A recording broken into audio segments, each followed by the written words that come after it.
Welcome to a podcast brought to you by the American Academy of Orthopaedic Manual Physical Therapists. Our academy is a national organization committed to excellence in orthopedic manual physical therapy practice, education, and research, and we're here to explore a wide range of topics with you through interviews with content experts.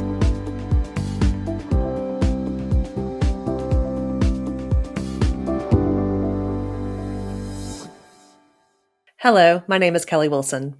It's a pleasure to welcome you to our latest episode. Today, we'll delve into the fascinating world of pelvic health and explore its integral connection with orthopedic care. This episode, we will be talking with Dr. Patricia Nelson. Dr. Nelson received her BS in physical therapy from the University of Minnesota and Doctor of Science from Texas Tech University Health Sciences Center. She attained fellow status in the Academy of Orthopaedic Manual Physical Therapist in 2009 and has been a board-certified orthopedic clinical specialist since 1992. Dr. Nelson is a clinical professor and director of curriculum at Graceland University, a developing hybrid program in Kansas City, Missouri, and continues to practice in the outpatient environment a few hours each week. Dr. Nelson has published and presented at national conferences and currently serves as senior editor for the Journal of Women's and Pelvic Health Physical Therapy. Today, we are discussing a clinical commentary published in the Journal of Women's and Pelvic Health Therapy in their most recent journal this year titled Managing Pelvic Floor Functional Roles of Stability and Respiration, Part of the Job for All Physical Therapists. This article was written by members of the Pelvic Health Special Interest Group for the AAOMPT. A heartfelt thank you for taking the lead as the main author of this manuscript, Pat, and for being an invaluable source of guidance and support in getting it published. Thank you, Kelly, for inviting me, and I appreciate the Academy having this podcast and inviting me to come and share some of the details from this labor of love, I think. Anytime you get a manuscript published, I'll call it a labor of love. Well, thank you very much. We appreciate it so much. We have both been members and integral parts of starting the Pelvic Health SIG, but I'm going to defer to you to kind of describe why we initiated the Pelvic Health SIG and the AAOMPT and what our mission statement was.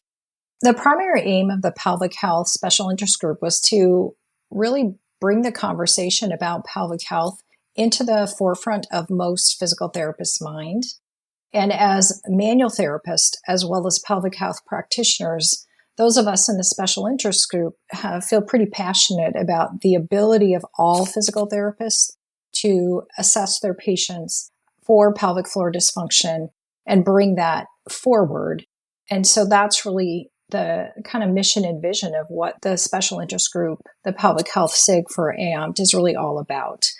The group really then brought this article forward because we wanted to make it easily accessible, that these are skills you probably are already doing perhaps in other areas. And so including the pelvic floor assessment and some of the other things we recommend in the article is something you can pick up by reading and maybe having a little colleague study session. That's great. Thank you so much. So let's just jump right into the article. In your introduction, you really laid out why it is imperative to have a regional perspective of how the pelvic floor system provides a role in stability to the hips and trunk through neuromotor control and coordination, which really can cross over into a multitude of different regions and different diagnoses. Can you expand on this a little bit? Sure, absolutely. The pelvic floor is the bottom of the core, and it has a role to play then for continence, as you mentioned, bowel and bladder continence. It has a role in respiration, which is a primary function for all of us. Stability, it is definitely a stabilizing muscle for the pelvis. It also has a role to play for lumbopelvic stability and also sexual function. So while we consider it part of the core, we may not be comfortable or confident in asking our patients about sexual function or looking at respiration and thinking about the pelvic floor. We tend to think diaphragm and thoracic cage. So what's interesting is the medical literature, the PT literature, when you talk about pelvic floor dysfunction, most people go directly to incontinence, loss of bowel or bladder. Then sexual dysfunction, that might be even a smaller subset of practitioners. And those are usually what people are associating with pelvic floor dysfunction. And so the role in respiration and the role in stabilizing functions, which really is in the sandbox of our movement system expertise in physical therapy, is fundamental. And I think it's that value add that you can incorporate for your patients and get them maybe further forward along the trail faster, and really identify for patients dysfunctions that really are silent but important, and preventing perhaps long-term consequences simply because you took a moment to ask a few questions or do a quick assessment of function of a couple of areas. Wow, that's so true. I think that your article is discussing about the importance of assessing pelvic floor with respiration and thinking of it as a whole unit. But I think you are just talking about the tip of the iceberg here, Dr. Nelson. I mean, you're talking about this being preventative for further issues down the road. And so this is much more all-encompassing, I think, than we even realize or honor. And so how important this is to 100% of our patient population is really, really important to drive home. So, wow, thanks so much. I can see how this could influence, so many patients, but it seems like this is a specialized skill set. So how many trained specialists are there in the US for pelvic health? Dr. Wilson, that's a really great question. In looking at population statistics, how many physical therapists are there in the US? And then how many board certified women's clinical specialists are there? Currently, there's 773 women's certified clinical specialists in the country, and that's 0.2% of all licensed PTs. There's only 37,000 specialists if you go across all of the different specialization categories. So it's a small subset of practitioners who go on to specialize in any area of physical therapy, and 0.2% doesn't cover the needs in this population. So there's a huge gap in care for growing population of elderly patients, the postpartum population, which, fortunately we're hearing more about now in the media, as well as in the literature, that there's a need for peripartum care, the fourth trimester. And, some states are going on to actually have that as part of the standard of care. So additionally, we don't know the population of patients that have that more silent pelvic floor disorder.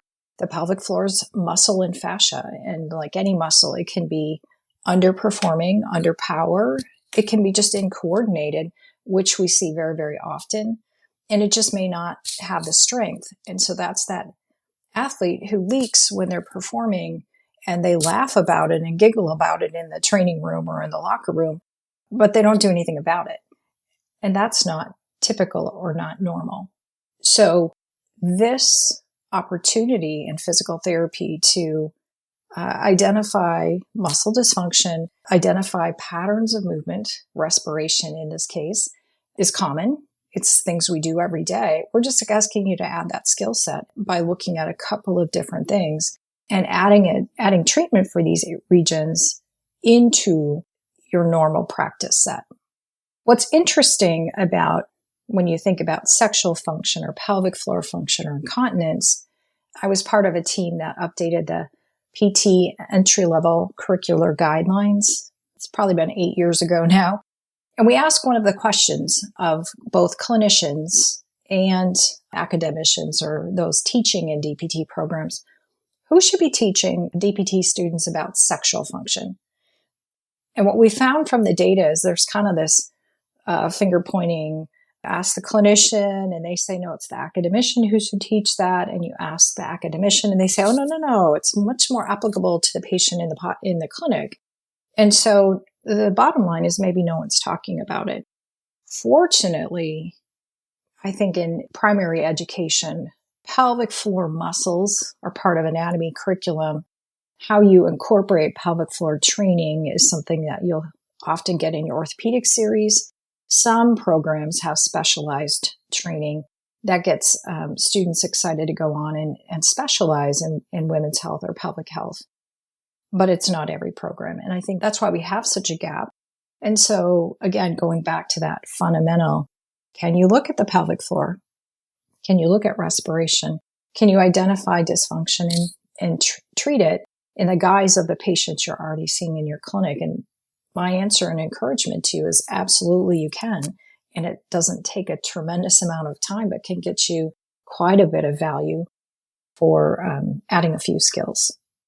Yeah, so if we're looking at the adult population in the United States, that is a shortage of 1 out of 4 people for pelvic health therapists. So there's going to be a definite need, a definite market for being able to support what the community needs. And interestingly enough, you mentioned support for women's health, and that's been very empowering on social media, but they just are passing legislation for the Women's Health Initiative and getting more federal funding. So the wave that's happening and the discussion of sexual dysfunction is becoming more normalized just out if you look on social media, and it's a great direction to go. And I'm very, very excited about women getting more support.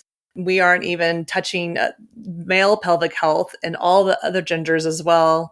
There's so much more work to be done to normalize it, but this is an exciting time we live in. And look, here we are interviewing and discussing about this on the AAOMPT podcast. So, yeah, it really is a tremendously exciting time for people interested in looking at the holistic function of the patient. Most intake questionnaires ask about sexual function and continence, but maybe we don't review those questions or we're not sure what to ask. And again, take a look at this article because it gives you a few tips. AAOMPT has a pelvic health special interest group decision tree that's been on their website for a couple of years now. So that's something that you may ask questions of, or you could have your patient check off if you wanted to do that. And that should give you some guidance if you're having trouble thinking about how am I going to ask someone about sexual function, or how am I going to ask someone about their continence or incontinence. Hopefully, most of you listening had that in your primary education. So now the encouragement is to bring that back out. But if you didn't have it or you're not sure, take a look at the decision tree that's on the AAOMPT website and tune it up because, again, your patients will thank you for asking. Yes, completely agree. It's so much more than just asking, do you have complete loss of bowel or urine, and when we're screening in our subjective questionnaire, because we ask that question and we're like, oh, if they're like, yes, I have complete copious loss of urinary function, that would be referral to neurology. But beyond that, if someone says something, oh, just a little bit here and there, as an orthopedic therapist, we kind of move on from that. But I think, and your article ties in nicely, and we're going to go into external palpation and more depths of your article, but you do discuss about the close correlation of the hips. I think that us understanding the close proximity of the hip muscles, and if you're finding a capsular restriction at the hip and gross weakness to the hip muscles, that you are indirectly or directly actually improving pelvic floor muscle function as well. And so those are easy connections to make as a manual physical therapist, orthopedic therapist, but everyone understanding that is what we're working towards, right? And discussing this. But let's discuss, you provided options on how to be able to palpate the pelvic floor muscles externally. Can you expand on this? And are there any validated assessment tools for assessing the muscles? Yeah, absolutely. There's certainly a direct palpation strategy, which is one that we use continuously as practitioners, whether it's in the moment, whether it's guiding or cueing. And that's what we would do with pelvic floor. Like with most palpation reliability statistics, inter-rater reliability is modest at best, but better if you collapse the question not to grade of the muscle or function, but more to categorization. Is it active when it should be active? Is it not when it shouldn't be? And does that mean it's coordinated or not coordinated? So kind of a yes-no paradigm. And then we seem to land more consistently with the same answer. So direct palpation of the pelvic floor muscles done externally doesn't require your patient to disrobe. And I will even have my patient do that to themselves and just guide them with some questions about self-assessing. Is it active? Is it not active? Or is it painful? Fortunately, the coccyx mobility test has a couple of published studies, which is a strategy of using the coccyx and palpating the tip of the coccyx and the movement of that into flexion with pelvic floor contraction and extension with pelvic floor relaxation is something that is very reliable. And both in experienced and novice practitioners, as you'll see in the study, you can do this with your patient in any position, sitting, standing, laying on their side, laying on their back, even with dynamic activity, which, the pelvic floor needs to work dynamically. And it showed reliability in the static positions. The dynamic positions, like much with functional activities, will need some practice. But it's a great strategy and one that we include in the supplemental digital content that's related to the article.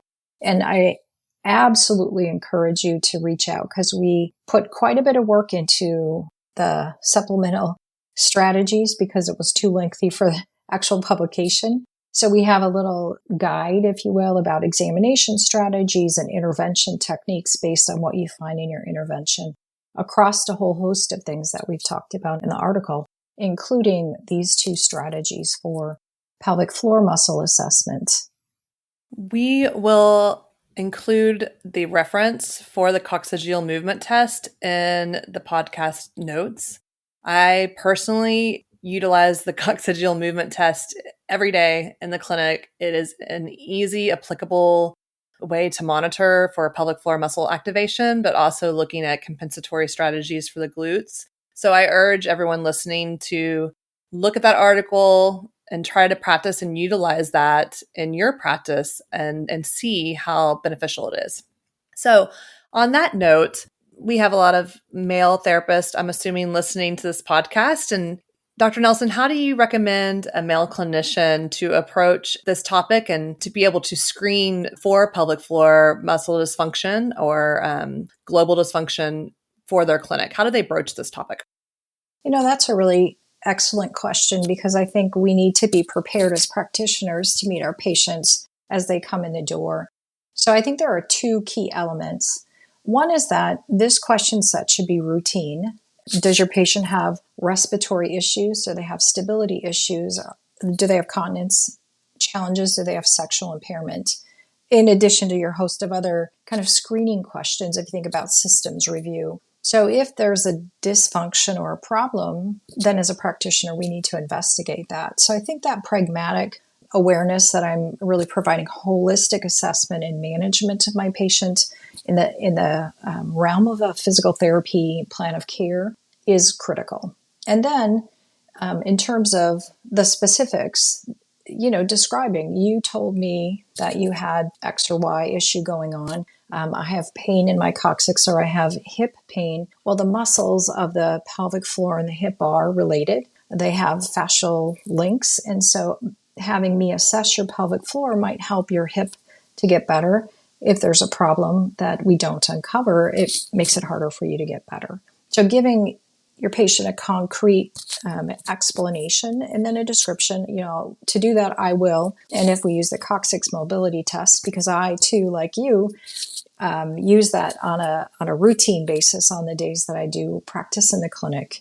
And I've really not had a problem with patients saying, oh, okay, as long as they understand why and you've built that therapeutic alliance, get that permission in the moment. And the patient usually is very comfortable. In fact, they're maybe a little bit curious, like, no one's asked me that. And why would you do that? And so, kudos for you who include it because you don't have a patient who says, well, that didn't help me.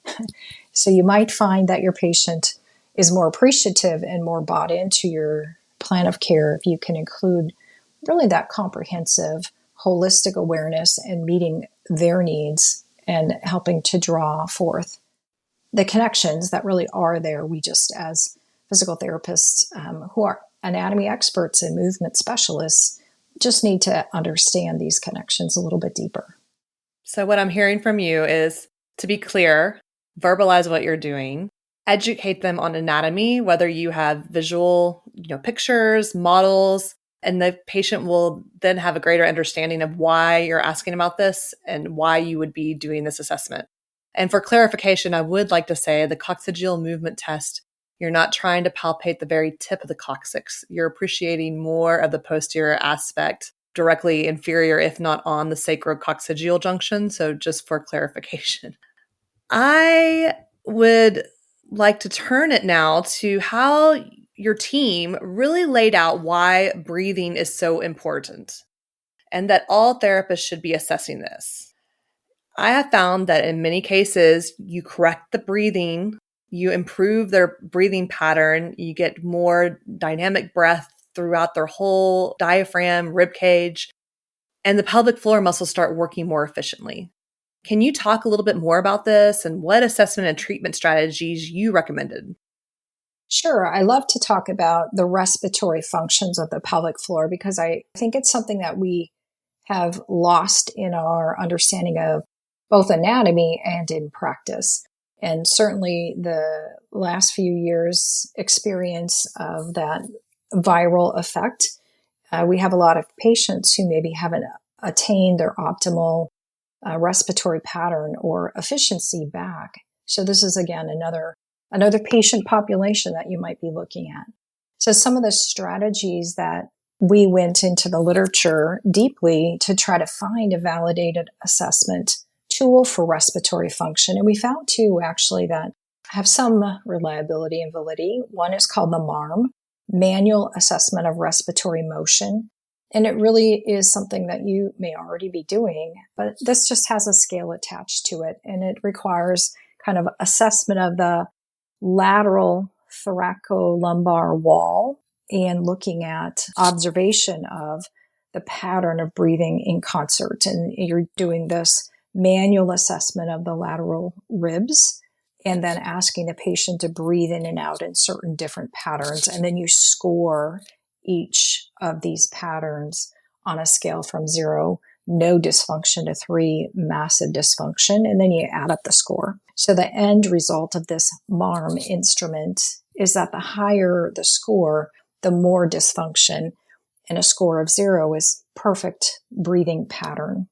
So in addition to the MARM, there's the high-low breathing. And so that is something I teach the students in the programs that I have taught at, palpating your upper sternum and palpating your abdominal wall and breathe in and out through your nose, hopefully. And are you having more elevation of the upper rib cage, or are you having more expansion through the diaphragm? And if there's not more work going on below than above, the low part of the high-low, then that's called altered breathing pattern dysfunction. And that's a collapsible, yes, it's present or correct, or no, it's not. And then you assess the specifics. So it's a little bit more of a single plane assessment, a quick assessment, but it's something you probably have already done, either you or the patient doing that. And it can be a quick way for them to get some buy-in. It should happen like this, so let's make that happen. Think of your cervical patients and the hypertonic neck and seeing the accessory muscles doing inspiration when they shouldn't be. Put them in front of the mirror, they can see that. So assessment of respiration is a triplanar dynamic motion, and these two techniques are fairly static, but it gets you started. It allows the patient to understand what you're trying to change and give them some techniques. And then in the manuscript, we have several different techniques and strategies for trying to improve that. I think the other piece about respiration that we need to appreciate is the anatomy.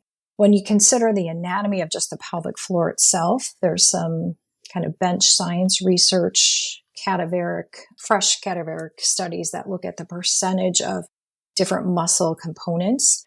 And the pelvic floor fascia consistently is about double the amount of fascia, fibers, collagenous tissue than most somatic muscles. So that means that the pelvic floor is more adaptable to length changes, which is, good if you're pregnant and delivering, but it's maybe not so good if you have prolonged loading, such as obesity. Pregnancy, again, is that, and breath holding or straining. So especially over time. So that's something that's important. The fibers in the pelvic floor are both type 1 and 2, so they have both a postural and a dynamic function. So the respiratory and posture stability are that slow contractile.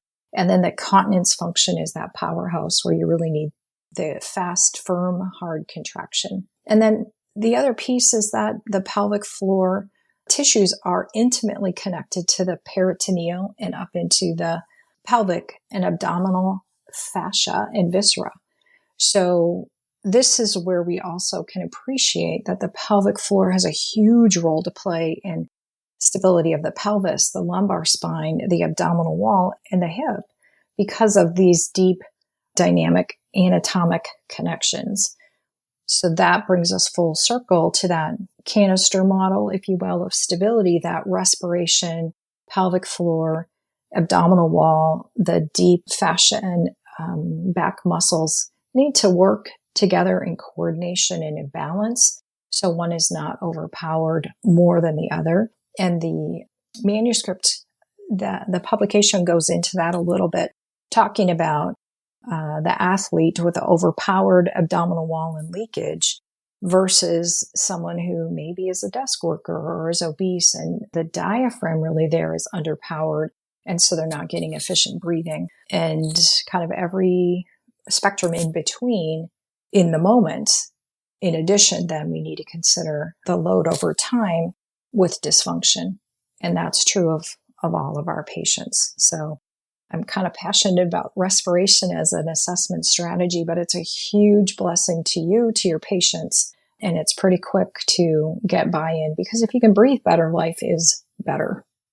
Yes, and thank you for your passion because you published an article discussing the importance of this.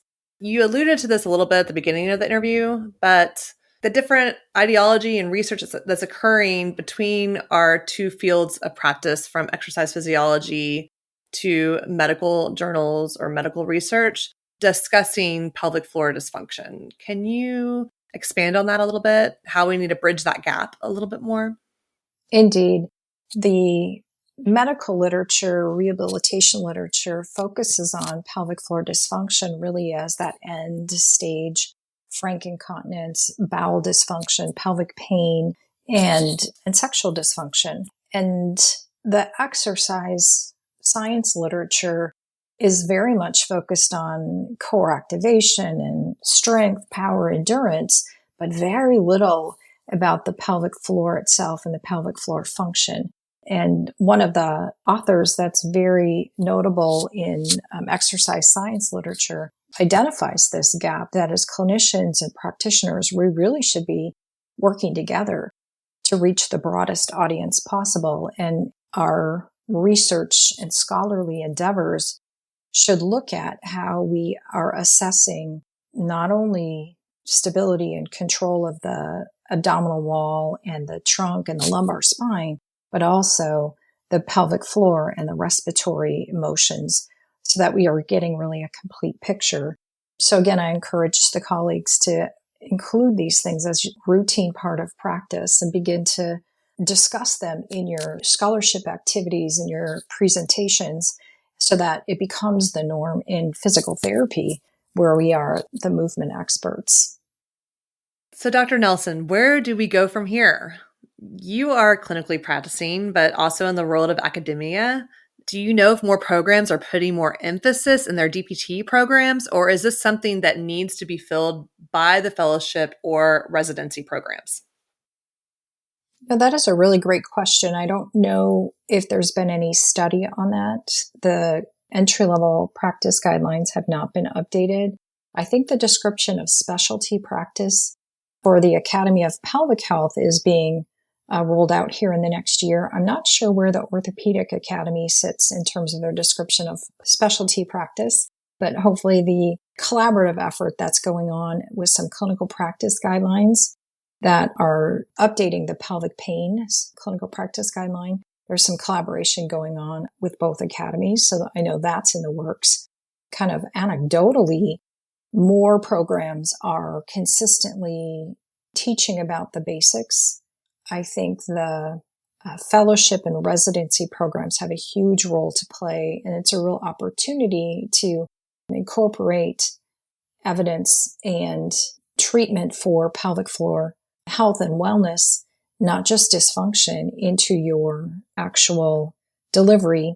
We did a survey, the Pelvic Health Special Interest Group, of fellowship programs and how many included pelvic floor health or pelvic health and pelvic floor dysfunction. And it was more than half of them have some specialty expertise, and a few were interested in collaborating with the special interest group to bring that information to their programs. Additionally, I have a case series that I'm in collaboration with you, Dr. Wilson, and our colleagues, Dr. Nick Rainey and Dr. Helene Bengston, coming out here in the second journal of the Women's and Pelvic Health Physical Therapy next year.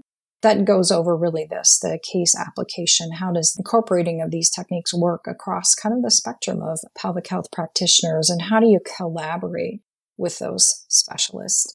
And that's where we start the conversation oftentimes, is in the case series. And then you get moving on into the cohort studies and the randomized controlled trials to see, really, is this something that withstands the detailed look like a clinical study does? So I encourage continuing the conversation, and I'm just so delighted to have been able to share some of the details of what we put in our clinical commentary, and encourage everyone to take a look at that, as well as stay tuned for more information to come, both in this podcast and in the journals. You answered my question about if you had any forthcoming projects coming up, and I'm looking forward to having our series published. Do you have any other projects? In terms of projects, more related to the respiratory patterns, I am a research hobbyist more than I am a scholarly researcher. When you are teaching in a non-research one institution, the time for scholarship is sadly less than you might like it to be. So I collaborate with all of the colleagues to try to disseminate the information. Well, thank you so much. This has been an enlightening, wonderful interview, and we will include your contact information in the show notes. Dr. Nelson is happy to interact and discuss further with any of our listeners. Appreciate the Academy's invitation. This has been a production of the American Academy of Orthopaedic Manual Physical Therapists. You can learn more about the Academy by visiting our website at AAOMPT.org. You can also find us on Facebook, Twitter, and Instagram by searching for our acronym, AAOMPT. The views and opinions expressed on the AAOMPT podcast are those of the interviewers and interviewees and do not represent the official position of AAOMPT. The information presented should not be used as personal healthcare or clinical practice advice. If you need to find an expert orthopedic physical therapist near you, then check out the Find a Fellow feature under the Public Resources tab at www.aaompt.org, which you can find in the show notes.